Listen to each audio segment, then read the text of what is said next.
This podcast is made possible by supporters like you. Mahalo. And by Atlas Insurance Agency, Hawaii's largest professional agency, helping Hawaii navigate insurance solutions since 1929. More at atlasinsurance.com.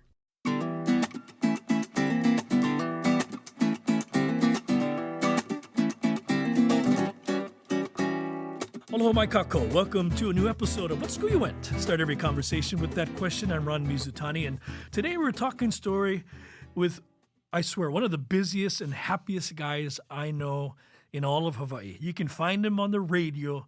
Yeah, I saw you on the radio in the mornings alongside Michael W. Perry and Mandy Sugunuma, and at midday with a couple of other poor sports. But that's not enough.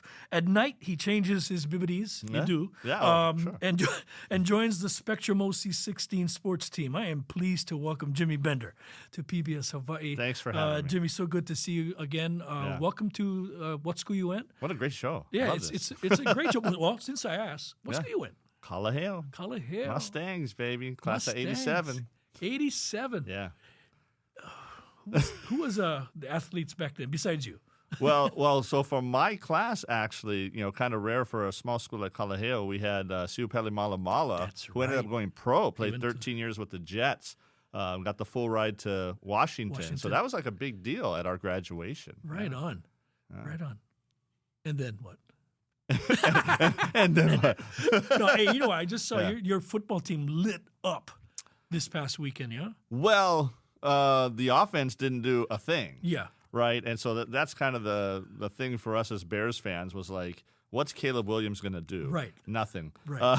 It was the defense and the special teams that scored all the points. So still, the jury's still out for me. Yeah. Yeah. Yeah, and he'll come around. Yeah. I mean, he's got. I hope so. He's got a trophy. Generational talent. That's what they say, right? Well, we'll see it when Yeah. he believes it. Yeah. Right. He's not short on confidence. Right. I want to jump into that because you're also a Cubs fan. Mm-hmm. Yeah. Where? Okay, my oldest lives in Minnesota now. Okay. He's always a Vikings fan because Right. he lived because of Randy Moss. Right. Yeah. What was your connection to the Windy City? My dad's side of the family, my dad was born and raised in Rockford, Illinois, which is about 90 miles west of Chicago.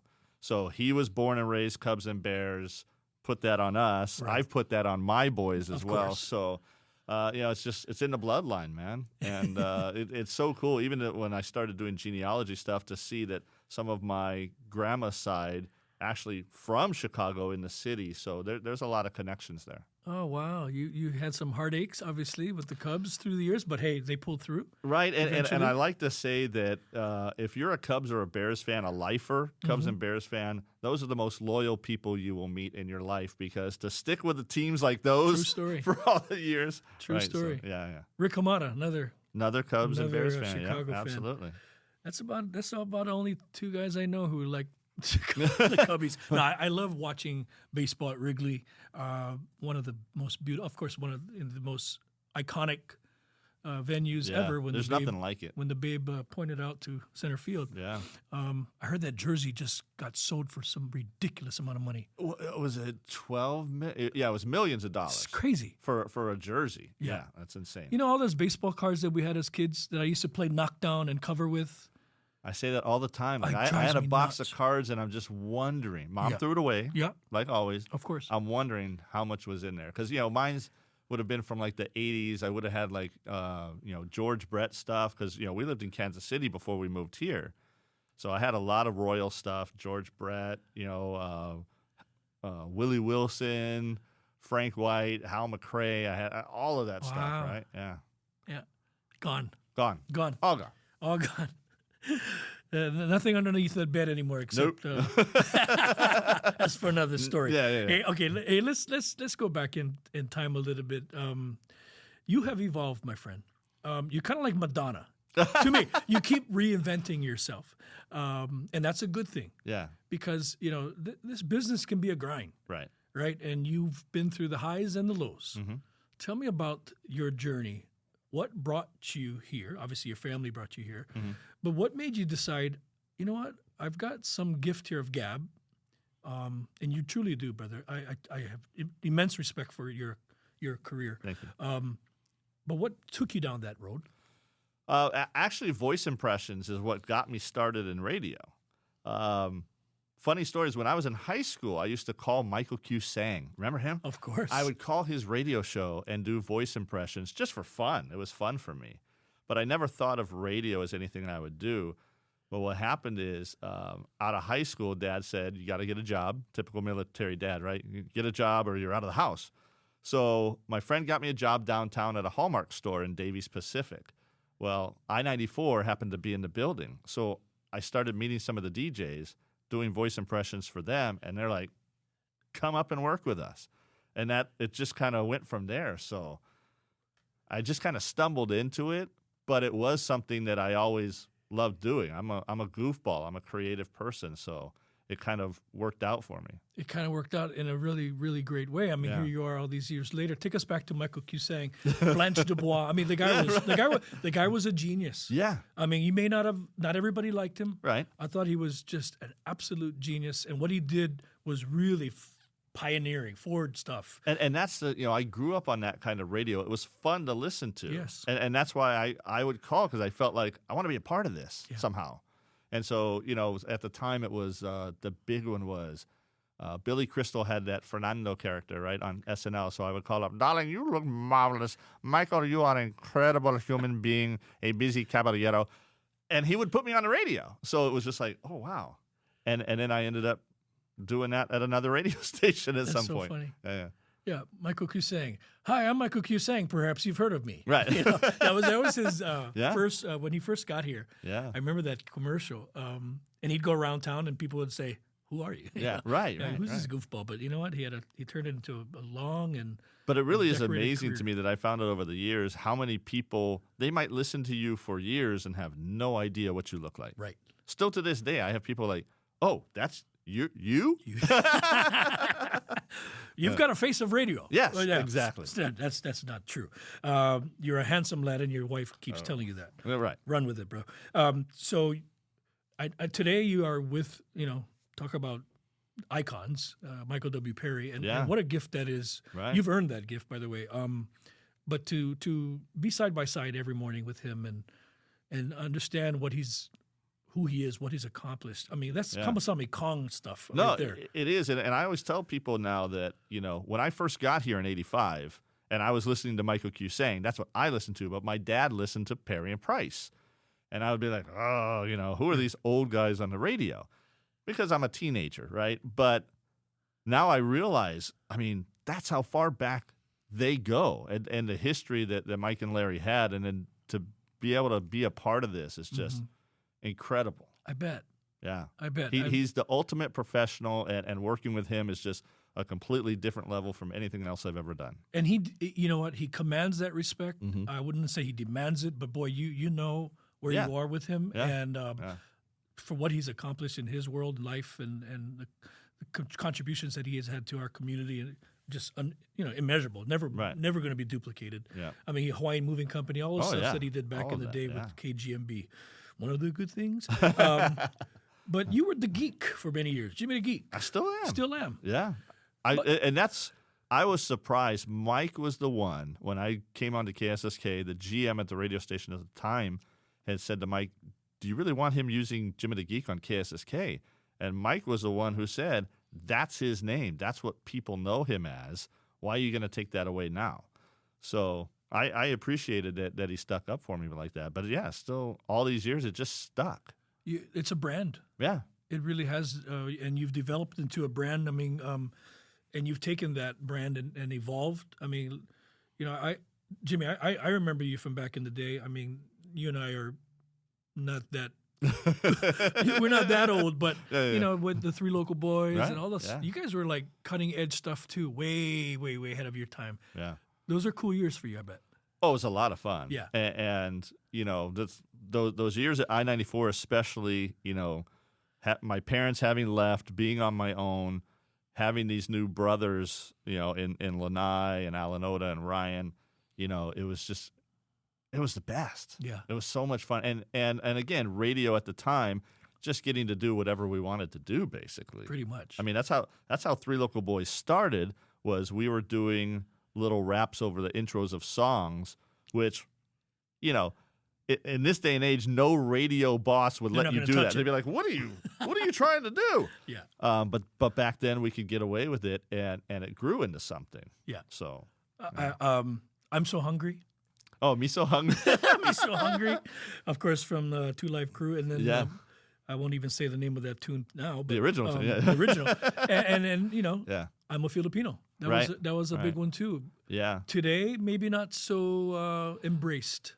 I know. I mean, there's some stuff that I look back on that same thing with a Frank De Lima or an Andy Bumatai. There's stuff that we did back then that you couldn't get away with now. Yeah. I get that, but back then it was what it was, and we were having fun with it. And the funny thing is, we didn't start out as a parody group. Yeah. Like the when Me So Hungry came along, that was the first one where we're like, oh, this is what we're gonna do. The first album was all original music done by Matt Young and Freddie Von Perez from BBC.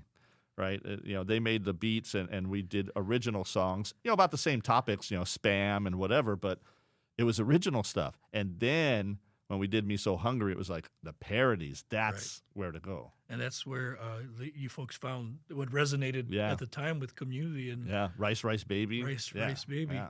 Thank God for Vanilla Ice. Yeah. Dun, dun, dun, dun, dun, dun. That was a classic, by the way. Yeah. So you had how many albums did you guys complete in all? So the first one that wasn't parodies, then the second one with Rice Baby, that was Rasta Revolution. Then the third one was just me and Lanai. Yeah. It was just two local boys.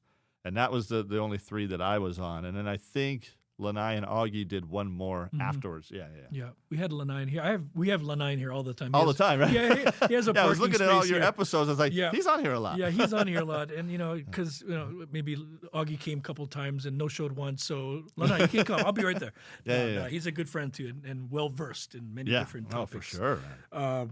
But yeah, special time back then. No, it was. Yeah, special time. Yeah.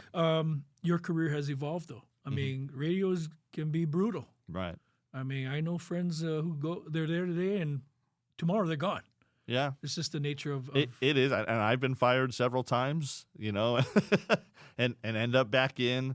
I don't know. I feel like for me, it's one of those things like, what else can I do? Like, this is, I mean, not to sound braggy, but this is what I'm good at. Right. And I know that. I know that this is what I'm good at. So I don't know. It's hard to, every time I've been let go, I'm like, well, what do I do now? Well, find another radio job. Well, you trust his plan because there's always a door open, right? Yeah, I think the thing that's worked for me is being versatile too. Like over the years, I've learned how to do a lot of different things within the radio world besides just being on air. I do production, whatever. So I think that's kind of helped out. Yeah, make yourself so valuable they cannot fire you. Exactly. Yeah. I have 9 ethnicities, so I'm so diverse that they can't fire me. That's right. Yeah. I'll have this place surrounded with Bumpy Kanahele and singing Hawaiʻi to my German roots, etc. So yeah, kind of the same thing. But you evolved with your career. Sports obviously a big part of your life today, but always has been. That opportunity came upon itself. Tell me how that's sprung. What was the origin, the source of that? And dude, that's a part of your life today in a real big way. Right. Probably interrupts most of your sleep. It does. Yeah. And another thing that really kind of fell in my lap, in a sense, Dave Vinton and I have known each other for a long time. And what happened was when Spectrum was doing the XCast. They started the XCast, so they were doing multiple games.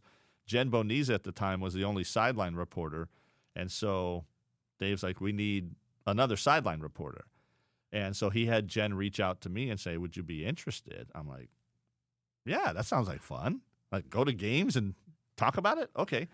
And so just started that way, and then, as you know, Jen eventually left to go do TV, and so I'm it for sideline reporting, right? So it is a lot of work, but it is so much fun, and people always ask me, like, how can you do all of this stuff? It's I love both jobs. Love both jobs to death. They're wonderful. But B, when it comes to the high school sports, the kids are just phenomenal. Mm-hmm. They're so appreciative. Mm-hmm. I think if you go to certain other levels of sports, you don't get that. But with the kids, it's just like you see the excitement. When the cameras are around, they love it. Yeah. Yeah. What a gift that this generation has, thanks to OC16 and Spectrum and the Oceanic Cable leaders, Mitzi and all the gang over there, and Dave. Really, really top-notch group. Yeah. And they see that it was worth the investment. And look at it today. It's its own empire. Yeah. But now you're doing play-by-play. You're doing color. You're doing. I do some here and there. Yeah, and it's that's fun. cool. And you do a great job, Jimmy. It's not easy. You got to do your homework. It's not easy, and it makes you appreciate somebody like Felipe Ohastro. Yeah. I mean, what that guy is able to do is unbelievable. And every time I've tried to do play-by-play, I'm like, I don't have time to get all of this stuff, but he has the time and he does it. So. And he does it very well. I can be listening to him and Darren or whoever, Uli, anyone, and once in a while he'll go, Jimmy's brother, plays the piano and he's a classic pianist, and I'll be like, how do you know this? And the cousin's nephew, he does. Because he talks to the kids. Yeah. He's there at all the practices. He takes his notes. He just knows. Yeah. And more so even now, I think it's become a thing where the kids are so used to him that there's a network, right? I mean, everybody talks to him, and so he gets all the info. My kid Taijon, when he was playing at Iolani, Felipe was the guy. Yeah. And you on the sidelines. I mean, Rory would make fun of how slow I was, but, whatever, Rory. But yeah, really, really cool product that you guys put together, and it is robust. Yeah, and it really like people don't realize it. If you go to other places in the mainland, nobody has anything like it. They have high school sports on TV, but it's like, two cameras and a couple of guys with a mixer board. It's not a production truck, right? I mean, it's a full on big deal. So. And what I love about what Dave and the team and you folks are doing is you are diversifying who you cover. It's not just St. Louis, Punahou, or Kahuku, Mililani every week. I mean, tomorrow night you guys have Division II volleyball girls, right? Division III, right? We have St. Andrews versus Hawaiʻi Mission. I mean, that's awesome. When was the last time you saw that on TV? And you know what? That's cool. And we'll have Kalaheo and Wailua football coming. You know what I mean? So it is. I mean, you can't do everything, right? But we certainly try. And you go on the neighbor islands too. Yeah, that's outstanding. Yeah, truly is a service that you folks provide, and parents can save money because they have film on their kids. That's right. They can give to the coaching staffs. Yeah, and coaches love it too. Hey, by the way, you're on my kid's highlight reel. On his oh really? Yeah, you're talking about something about Taijon, something Broad York had said. Oh, okay. Yeah, go check it out. He's awesome. It's still up there on YouTube. Yeah. But yeah, Jimmy the Geek. Jimmy, you had to go back to the mainland for a little while. You went to Arizona, I think. Yeah, right. What was that like? And then how did you find your way back home? It was hard, but it's the same thing that we're seeing now more so with the people. It's the price out of paradise. When Tracy and I got married and decided we wanted to have kids, we were looking at it going, how are we going to afford to do that here? And so with all of my family in Arizona at the time, we would go visit them. We would see the prices of houses and be like, what? We could buy a house right now. And in fact, when we went up there, like we didn't even have jobs. And we were still able to sign for a house. They're like, yeah, just let us know when you get a job. Okay. So, we did that. We had the kids up there, and everything went exactly how we planned it. But, yeah, I think there was a point where every time we would come back here, it was harder and harder to get on that plane to go back to Arizona. And at one point what had happened was I got a job back in the market here on the radio doing it from up there. Cutmaster Spaz and I were doing a morning show on 93.9 at the time when it was an old school format. And I told them I can't move back yet, but we set something up where I could do it from up there with Spaz. And so that kind of got the ball rolling. It's like, now it's time to go back. Yeah. That was the catalyst or the final getting the name back in the market, you know. Well, 'Cause you think about it, I was gone for 12 years. Gosh, you and never so know it. there was a generation of kids that have no idea who the heck I am. Yeah. Yeah. Let alone know what you look like. Right. Exactly. But you know what? You've reintroduced yourself again. Like I said, you not rebranded, but you reinvented yourself in many different ways. You know, Cutmaster is a huge friend of PBS Hawaii, longtime friend of mine, and does a lot of our events still. Yeah, he's awesome. He's such a good guy. Yeah.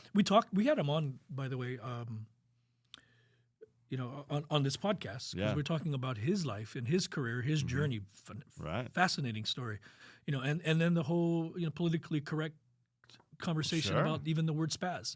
Right. And, you know, he has a story behind that name. It was part of, you know, who he had to overcome as a child and bullying because of his learning disabilities. But look at him today.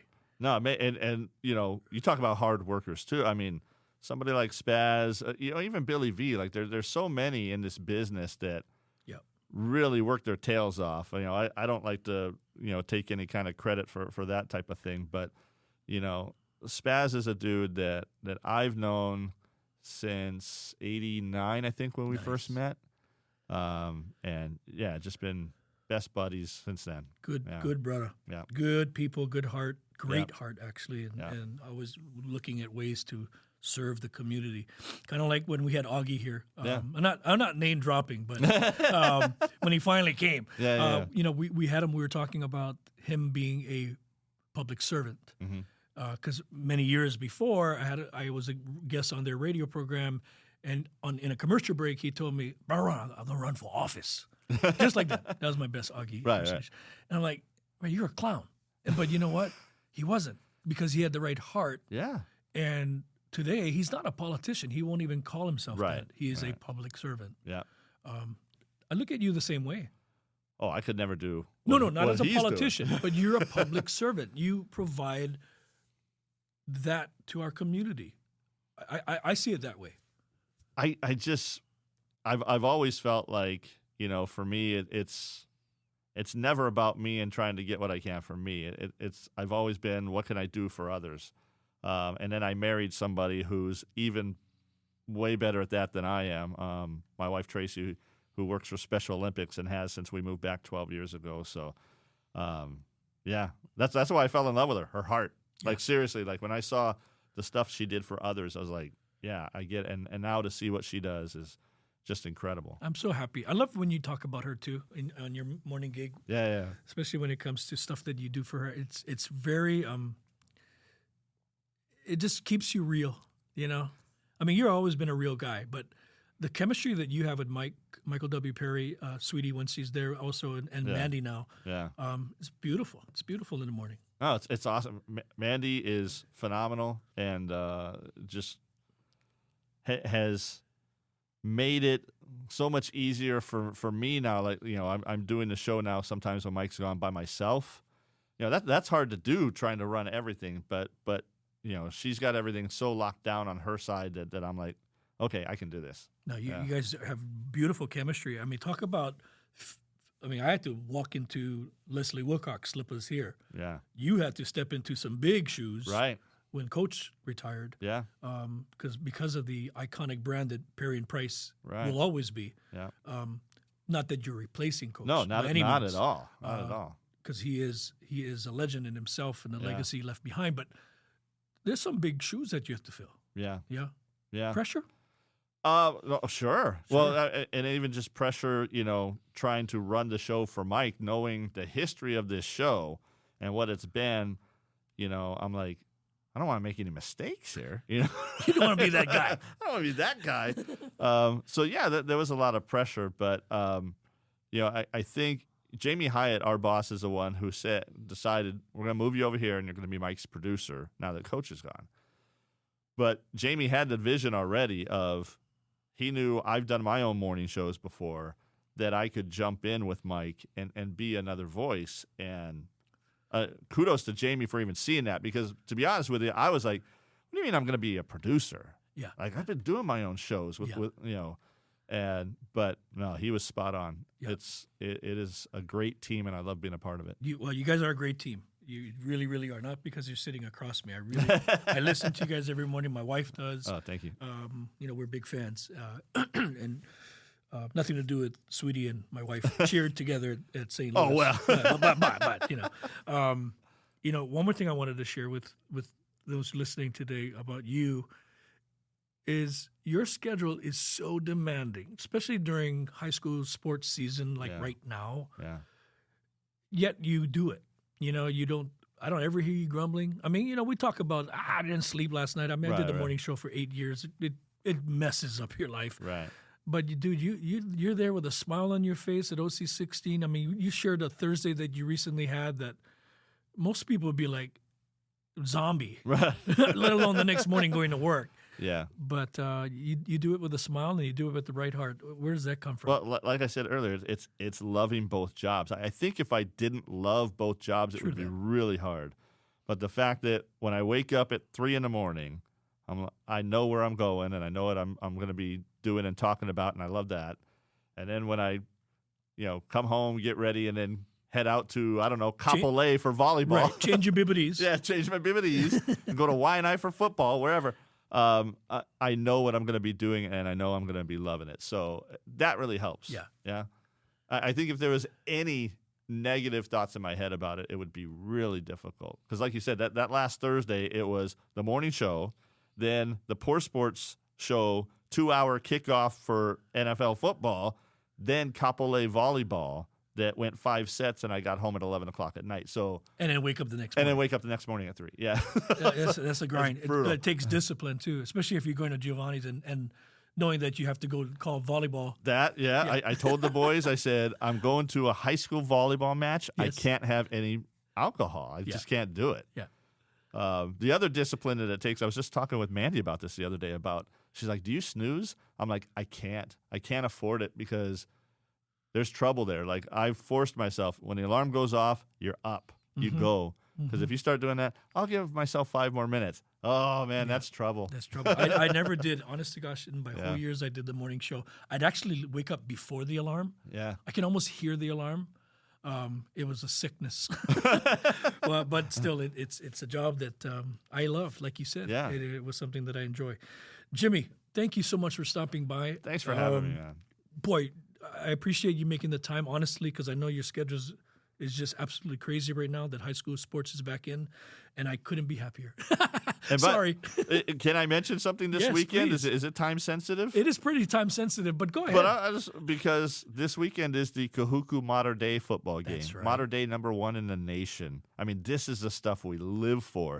Right. That we've got the caliber of football in Hawaii that nationally ranked teams want to come down and play us.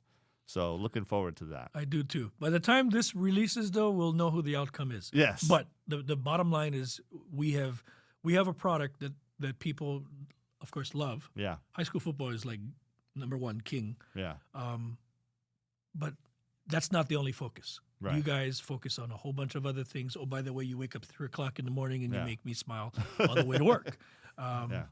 And I love listening to you, Michael, and everybody else. I wish you the best. Thank you so much. Now that you and the wife are kind of empty nesters. We are empty nesters. Awesome. One in Japan, one in Arizona, and so, yeah. Cool beans. I know, it's crazy. Oh, bro, you're getting old. Yep. You will forever be Jimmy the Geek to me, brother. Thank you, man. I hope you don't mind that. I say Not that at all. with so much respect. Not at all. All right, folks. Jimmy the Geek. Check him out every morning on the radio or at night or in the afternoon with the Poor Sports. Right. Oh, my gosh. Yeah. What a schedule. But what a guy. All right. Who the guy? Ron Jacobs. That's a different guy. All right. Mahalo nui for joining us, folks. Jimmy, go get some sleep. Join us next week. Another episode of What School You Went. Until then, ahui ho. What School You Went is a PBS Hawaii production. Music by Taimane Gardner. If you enjoyed this episode, let us know on Facebook, Instagram, and Twitter, and tell your friends. You can find us on pbshawaii.org and everywhere you get your podcasts.